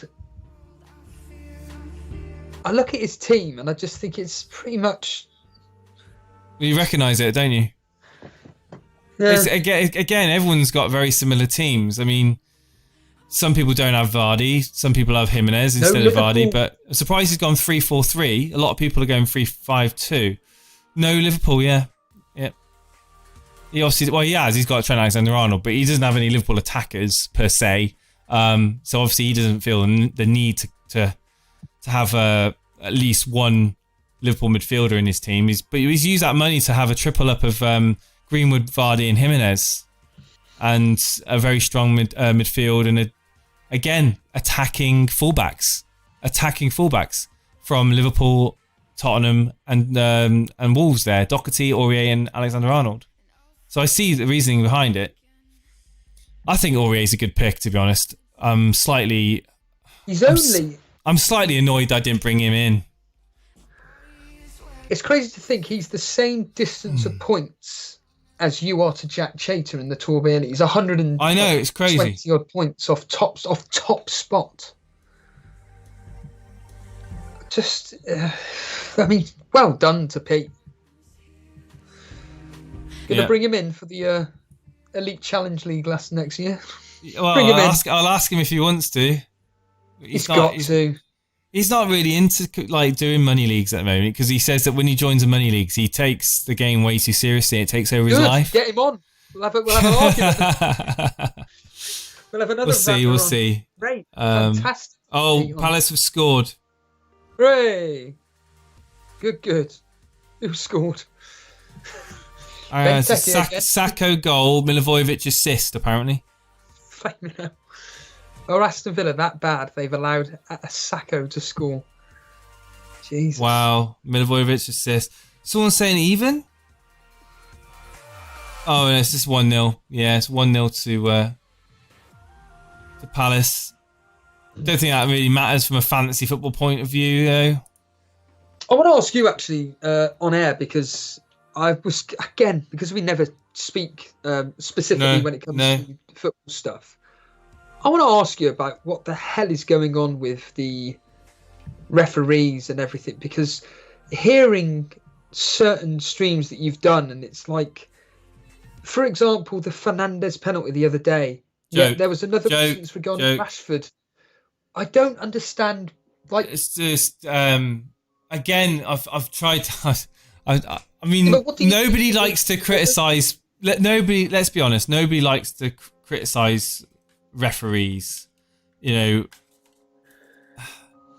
they have a hard job, but their decision almost now, I feel like that hard job's been taken away from them. So the irony is, referees had a tough time before VAR came in. It was all on their shoulders. They had a lot of information to take in from the games. When mistakes happened, people could digest digest those mistakes a lot better than what they can do now, because the referee is no longer in charge of what goes on the field. All right. I think there's going to have to be a change next season. I think there's going to be some wholesale changes to VAR. And apparently VAR's ruled out the goal. Apparently it's hit his shoulder, but they've given it as handball. No, a shoulder does not count as handball. I haven't seen the goal. I have no interest in watching it. VAR, I think there should be an investigation I think there should be an independent investigation into VAR. And I think there should be an impartial investigation into members of the refereeing staff at Stockley Park Hawkeye, they should be accountable. There is money at stake, high stake, not just in gambling and betting. There is money involved in clubs that are going to be relegated. I think that there's got to be questions. There's going to have to be answers to questions, because some of this is shit. I'm just going to say it's shit. The question I want to ask you though is that, take the Kane penalty incident the other day where he was blatantly pushed over and it's a penalty. Why wasn't that given? I can't get my head around. It's about as blatant as a slap in the face. There should be an investigation, an independent investigation, not just for this last few game weeks. Since the inception of VAR into the Premier League, there should be an investigation with a report afterwards. And they should have recordings. So basically, the investigators should be able to listen back to all the recordings of the VAR, and whether if FIFA want to get involved in it as well, anti-corruption and all that jazz, I'm all for it. Someone's just asked, do you think there's corruption in VAR? I mean, come on, that's quite an allegation right there. You shouldn't ever say something like that, but I think that gets to the point where we're talking about VAR more than we're talking about the football, and there's something seriously wrong in England at the moment where we're getting it wrong and other leagues around the world are getting it right, and I think it's embarrassing, and I think it should be held accountable way more than what it is at the moment. Way more. And by the way, Bruno Fernandes, when I was watching that game live, I didn't think it was a penalty. After seeing the replays, that was reckless. He went in with his studs onto the ankles of Konsa, and any other person, any other part of the field, any referee looking at that could have easily given a red card. I love Bruno Fernandes. I think he's a brilliant player. I think he's an absolute diamond of an asset for Manchester United, but that was not a penalty in 100 years. That would never be a penalty. And what was the incident regarding Rashford, a blatant penalty but wasn't given? Or am I completely mistaken? No, it wasn't blatant. I mean, I think if my memory serves, he did got barged off the ball, but the game is a physical game, all right? Defenders should be allowed to go side to side against attackers in the box, all right? If I was attacking and you were defending and we're running side by side, if any contact's made and I go down, it shouldn't be a penalty. You must have to make. You must be attempting to. If you're attempting to get the ball and you miss, and you trip me, or if you push me off balance, that's different. But if we're coming together as two professional, if two footballers are coming together, contact's made, and then one player just decides that they're going to feel some contact, because you've heard, how many times have you heard that? Felt some contact and's gone down. No tripping involved, just purely colliding with another defender. That is too soft to be a penalty. I think I'm sick and tired of people wanting to get opinions on VAR. I mean, why are you asking for my opinion on VAR? Why is anyone in chat wanting to know my opinion on VAR? I mean, I want to hear people that want to defend VAR. I want to get people that want to say, no, VAR is right, and this is the reason VAR is right. I think it'd be hard to find those people. I would be happy right now if they turned around and said, right, we tried it, it's not for us, we're going to scrap VAR, we're going to go back to the old way. I'm fine for that, mate. I'm fine for that. I'm sure it was G Wiz that said to you that it's not. What was it? It's not VAR. It's the people that are behind VAR which are wrong. There's nothing wrong with the technology. It's there. It's just it's in black and white or in colour. We said that, but the only way that I think VAR would be more acceptable for the viewers at home, let's be honest, and for the fans eventually when they go back into the stadiums, is that they have some way of communicating what's going on with the fans at home, the fans in the stadium. So, like in rugby, in other sports, cricket, yeah. When basically the umpire or whatever, the referee can just stick a button and then go onto a PA system and say, we are reviewing a potential penalty for Manchester United. After a few seconds, the referee then will go immediately to the monitor, not for a red card, for every. If you're deciding whether a team's going to get a penalty or not, that is a massive moment in a football match.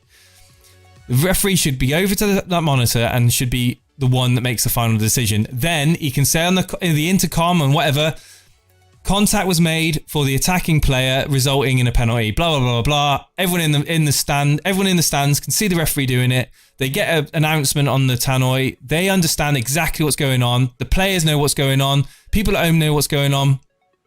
I'm not saying that they should be open mic and everything that's said should be over the air. No, just allow the referee to be able to select moments in the game where he wants to communicate with the crowd and the viewers at home. They don't do it. They won't do it. They don't want to have any interaction between with the fans at all, for whatever reason. The pitch, the side monitor, is a massive, and I think it really does help people, kind of come to terms with decisions. But I would love it if FIFA or the FA, I don't know who it would be, were to say we are going to be investigating VAR this season because we believe that there's been some inconsistencies with it, and I think I'm not going to point fingers and say, oh, it's definitely this and definitely that, and the corruption word is something that football kind of scares. Very, very scary word for the football. It's a massive allegation, and I certainly wouldn't ever be suggesting that, but I think that they need to review it independently.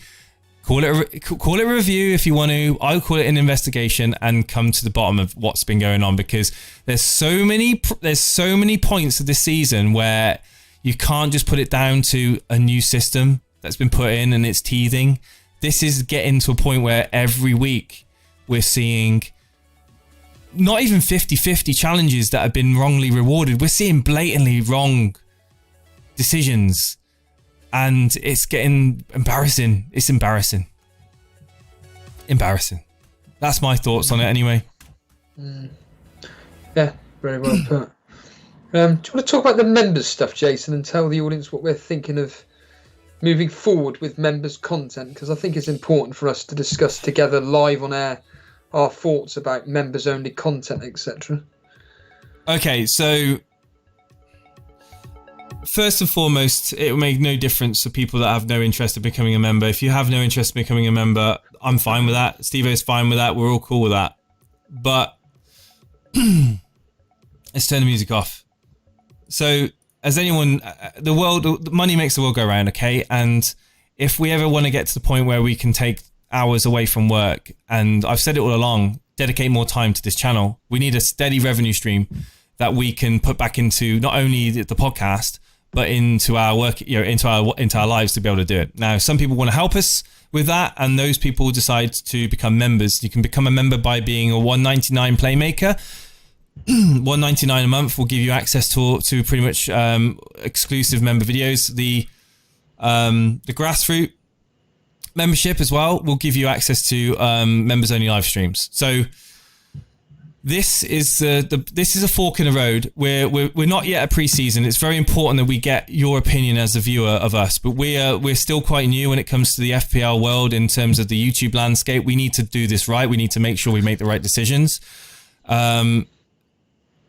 Eventually, what you're going to have is you're going to have games that will be like this, where we just talk through them like normal.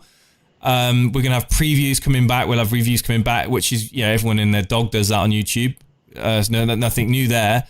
But we're going to also then have member-only live streams. So you guys like the interactivity that we have with the chat. As the chat gets busier and busier, as more people tune into the show, it's harder and harder to go through everyone's decisions and thoughts and ask questions and blah, blah, blah, blah. You go on to Let's Talk FPL. The amount of people who are in there spamming questions. You go into, you go into any of the big streamers. They, as it gets busier, and hopefully it does get busier, we want to make sure that we have that connection with the members, because if they want to help us, go forward and pay a monthly subscription, we want to give the ability for them to have a voice. And then not everyone wants to come on Discord. I know that. Not everyone wants to come on the show, come on live and talk about their team. But what they want to do is they want to get read out on air. They want to get opinions. And I try to go through as many as I can. And I read a lot of questions and I have them in my head, but I don't really have a lot of time to go through a lot of them. So I get DMs. I'm sure Steve-O's get DMs, and I'm sure Boona and other members of the community get DMs. No, I don't get any DMs. All right, okay. asking what should I do with my team, Jason? Da, da, da. If I was to answer everyone's question, I wouldn't have any time in the day to see my family. I wouldn't have any time to go to work. It's mental. So, members only live streams where there's maybe only 10, 15 people tuning in. We can have like a chilled out session, almost like just like, you know, not have to worry about what we talk about because we're not out into the wider world. We can kind of speak our mind. We can swear. We can be like relaxed, and the members can be involved in that too. Now that will be a $1.99 subscription for basically a whole month of us doing that. Now it's entirely up to you if you want to do it. It's not going to make any difference into our content schedule whatsoever. We'll still have the preview shows coming next season. We'll still have lots of live games, and we'll still have the review shows. But what you'll also have is maybe 1, maybe 2 extra streams per game week where we'll just be literally just chilling out together, reacting to what's happening. And it's up to you whether or not you want to join us on that journey. But if we are going to move this channel forward, we will have to branch into these sort of things. And if it offends you, that's fine. I don't really care.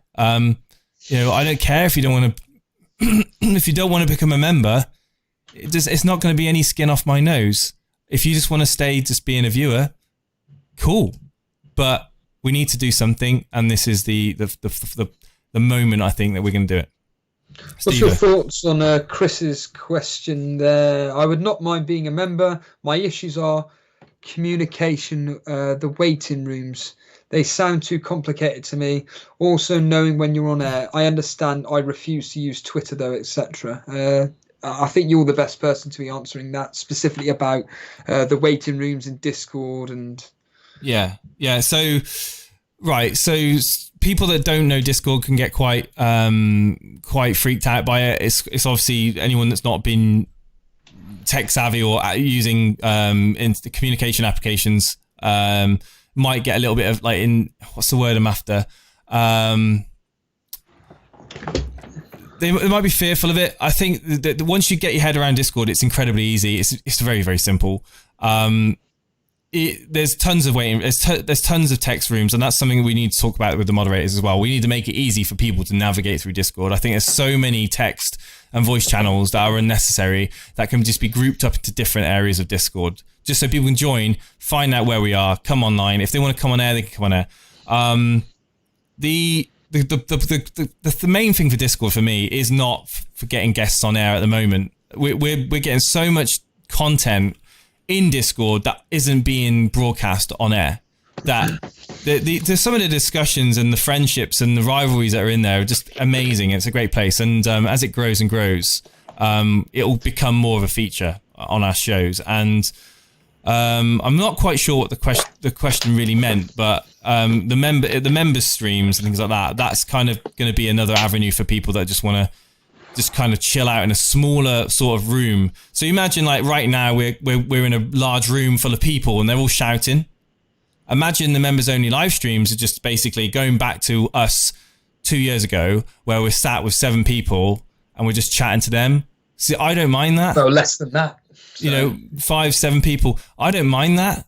You know, I'm chill with that. Some streamers, I'm not going to mention any names, they look at the view counter and they're like, all right, guys. So, hang on. Not many people in here at the moment, so I'm just going to wait. Hang on.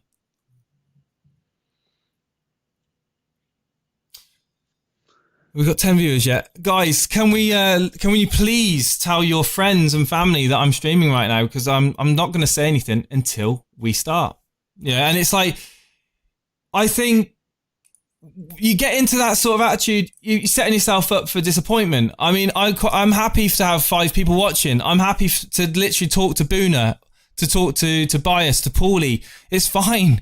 You know, anyone else is a bonus for me right now. And that's why I think members streams is the way forward. I've decided that's the way forward. Zapped asking a specific question. Am I able to cancel? I mean, I know the answer, Yes. but again, I'd rather you answer it. Zapway, am I able to cancel the membership after 1 month? You can cancel the membership the day after you take it. You basically, and the membership, I think YouTube take their cut. I think it's 30%. So you basically pay to become a member for 1 month, much like you would in any subscription service. And then if you don't like it, you can cancel it immediately. And then after your grace period ends, the month, then you just basically don't be a member. So it's, the price of $1.99, I think, is a fair price. I'll be frank with you guys. I've got a 3-year-old daughter. Let's be honest. I spend a lot of time setting up the stream. I spend a lot of time, on social media and in Discord. I spend a lot of time going live through videos and stuff. And YouTube ad revenue is rubbish. Like, it's shocking, really.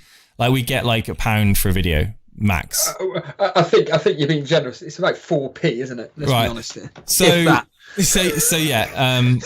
One of the things is, if you don't like it, I'm just being honest with you guys. I'm saying it as it is. I'm not gonna be like, go off air and be like, Steve, I really don't think. I hope I didn't come across as being like, disingenuous. I mean, at the end of the day. By the way, if you like it, then you can become a member. If you don't, then just carry on watching it like you normally do. You're not going to miss anything. Before anybody decides to clickbait what Jason just said and think, oh, I'm going to send out and make out that Jason's only doing this, or we're both doing this for money. No, it's got nothing to do with that. It's just the simple fact that myself and Jason have a vision where, as Jason's already made the point, we can just sack off hours from our jobs. Yes. And do something that we actually enjoy doing. As you know, I can't do streams with Jason anymore. The amount of people, I don't even know this, because like I say, I don't use Twitter for fantasy football anyway. I just put up funny videos on Elite FPL, that's it. Jason's the main one that uses Twitter and interacts with most people. And I don't have time for it. And Jason tells me that we have a lot of people that say, oh, we miss Jason and Theo together. It's like, I can't be with him. It's impossible. Jason's already made the point. Or answering Dre's errors question, are you guys doing the game next week? I just went, no, I can't. It's impossible for me to do it next week because I've got to be in bed by the time the match kicks off, essentially.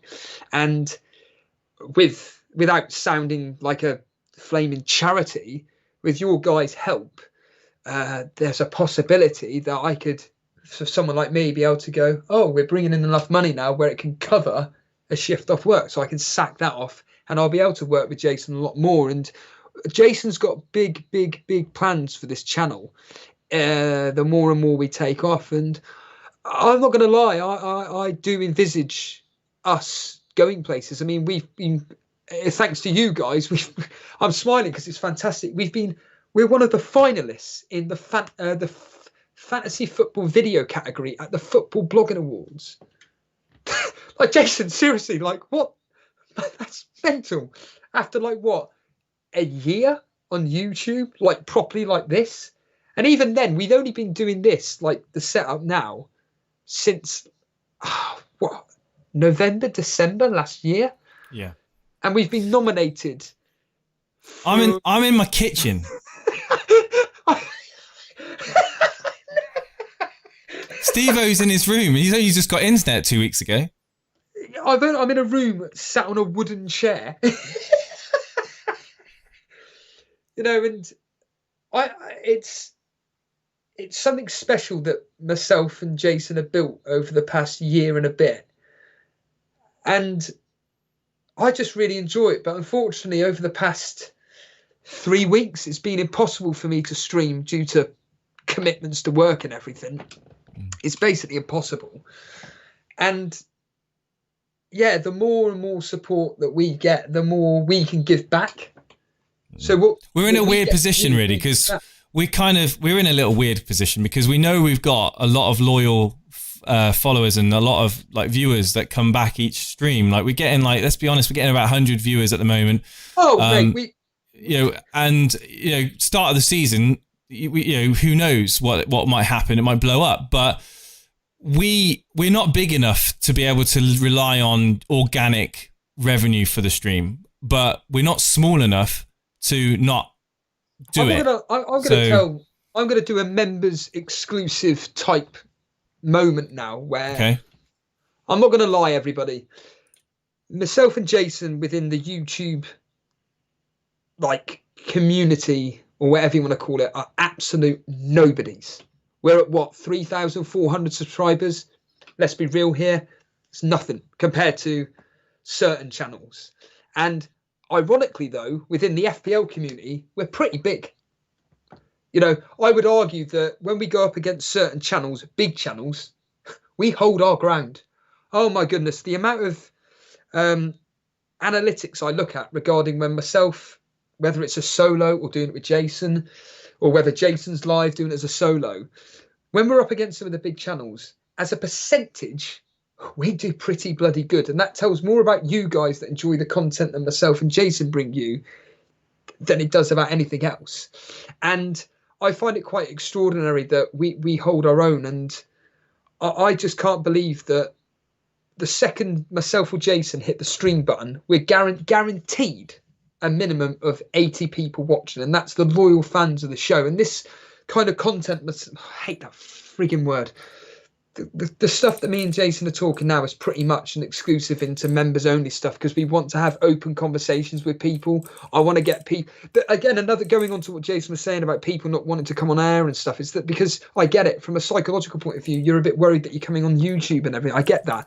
In a members only thing, you're only going to be broadcasting to what, about 10 people, 10, 15 people, or having a conversation with people that you have in Discord. I know for a fact that there are people that use the waiting room or the hangouts in Discord that pretty much refuse to be live on air anymore. I've just posted the link. I've just posted the link for the membership join because someone asked for it in a chat. I've said it many, many times. I'd rather have 3,400 people that like coming back to our show than having 100,000 people or 200,000 people. And we get, because this whole members live streams, I think that was a great analogy there. People don't necessarily want to come in front of an audience of 100, 200 people, 300 people to talk about their team. And almost, I feel like we've seen a regression of new people coming on because the numbers are bigger now. So maybe say Joe Blogs. He wants to talk about his season. He wants to talk about his team. He sees that there's 70, 80 people tuning in. He doesn't really want to go on live and publicly talk about it. He spoke to people in Discord and he wants to see what our opinion is. So he waits for a members only live stream. He becomes a member for $1.99. He waits for a members only live stream. He comes on and he can talk about it in front of like 8 people, 10 people live on air. And when we can give an honest opinion without having to worry about what other people think in the chat, all the spam comments, all the trolls and stuff like that come into our streams just to give us shit, because let's be honest, we should have thought about bringing that player in before we did that haul. Why wouldn't we? That I think is going to be a massive thing for some people, and it connects the members more with us as well as people. I prefer, I think you've already mentioned the word relaxation. Yeah. I'm more relaxed when I do members videos because, like you say what you want. Yeah. I don't mean slandering anybody or anything like that, but you can say what you like and have a laugh about it. And just like some of my favourite streams were with the anniversary stream that you did. I know you were a bit tipsy or whatever, but it was fantastic because it was just... I mean, in fact, that video alone, for anybody that's a brand new member over the past, 6 months or so, that anniversary stream is one of the funniest streams you'll ever watch. It's, 3.5 hours long? And it's about 2 hours of me drunk. Hilarious. Yeah, Jason got a bit tipsy. He had a laugh. And there was a lot of members, as in members of the community, that were part of that show. And it was just such a blast. It was just wonderful. It was so fun. But they were saying what they liked. It was if you weren't live, wasn't it? It was as if it was just so fun. We don't have to worry. We obviously there is lines that we can't cross. Yeah. But we've never pretended to be something we're not. I'm not necessarily saying that other channels do, but I know that other channels, they want to say what they feel, but they say what they feel that they're expected to say, as opposed to blowing up. People like Steve-O's rants because they know he can't wait to blow his lid. And I'm one of those people. I actively encourage Steve-O to blow his lid because, God, I was expecting you to blow up about Sterling last night, and I was slightly disappointed from a selfish point of view that you didn't. Again, I don't want to reiterate and sound like a broken record, but last night when I saw it was 5-0, I was just like, I could have done a members only video, but it was like, what was it? 12 o'clock at night? I'm not going to wake up, set up all this, and just go, right, I'm just going to rant and rave about the fact that your housemates are going to be like wondering what you're shouting about at 5 a.m. Yeah. And when I slept on it a whole hour and you wake up and it's just like, nah, whatever, you know. And then I watched the highlights because I don't get to see any of this. It's just the highlights it was the highlights that just made me laugh because I thought the first goal, a very well struck ball. I can't remember the second. Oh, the second one, incredible, just flew out the air, heads it in. And then the third one was just... Yeah, it was Superman. It was like a Superman, yeah. It's just like, I get it, you know, these things happen. It wasn't... And then you kind of look with hindsight as well. It's like I looked at them James Bang Mini League. I'm like, oh, thank God, hardly anybody's got Sterling in the top 10 at the time. It didn't really have much of an effect on my position. So it was just like, just calm down. But can I just address this from Vish? I know Vish has been a long-term member, but Steve, I just recently watched your appearance on Planet FPL's 24-hour stream, and it just made me respect you and Jason and everyone in the beginning of Elite FPL even more.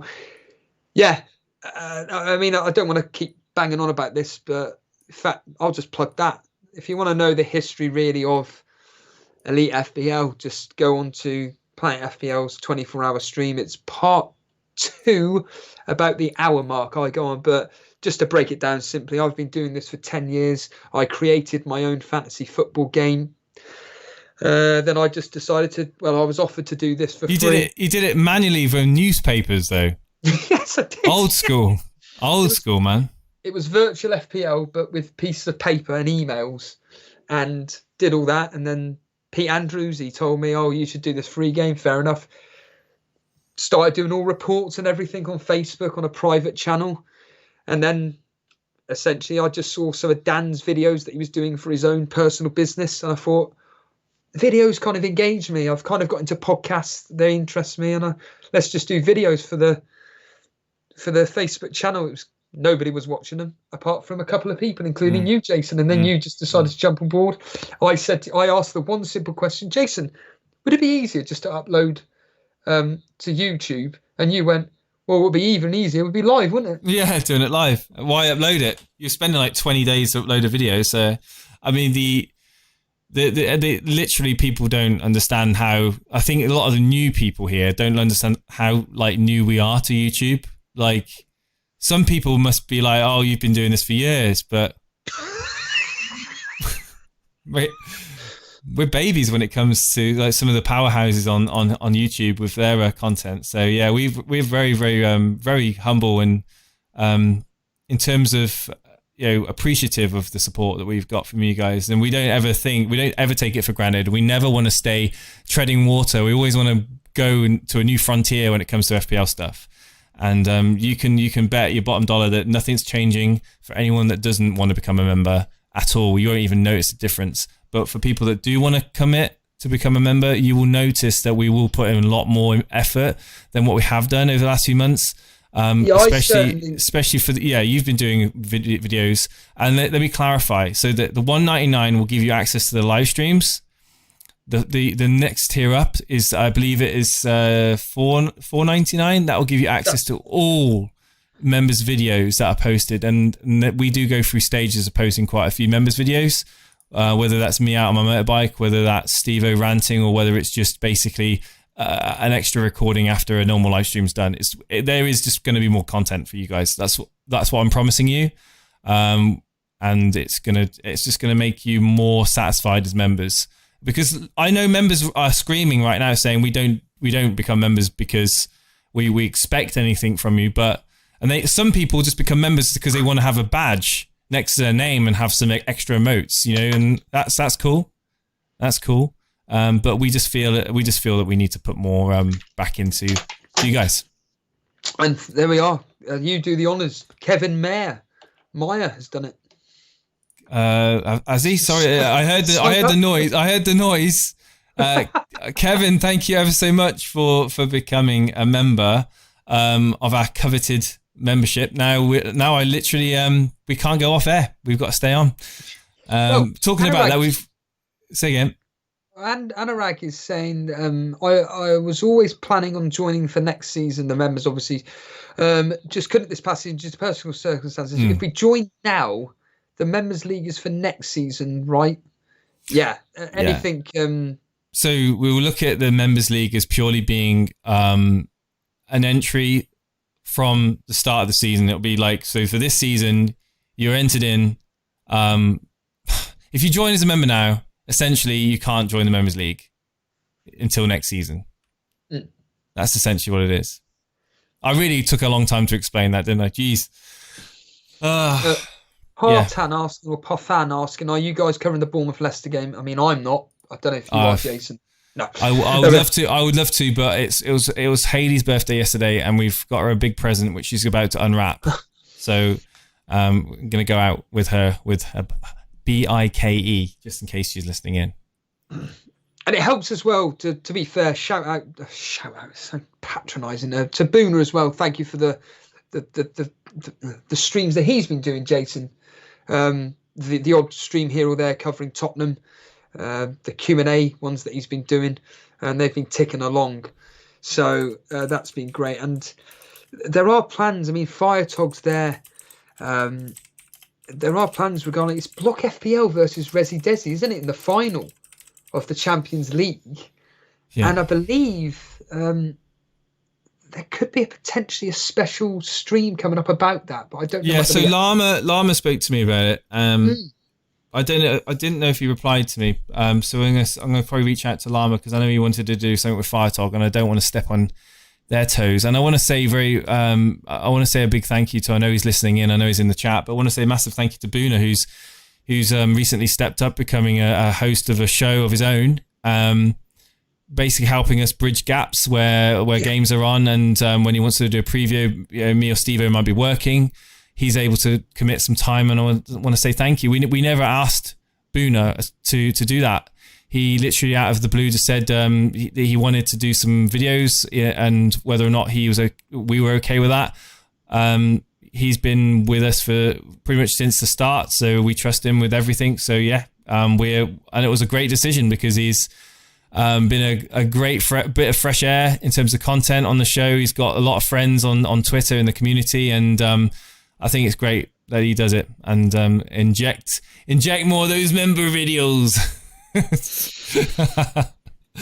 But that's great. Yeah, absolutely.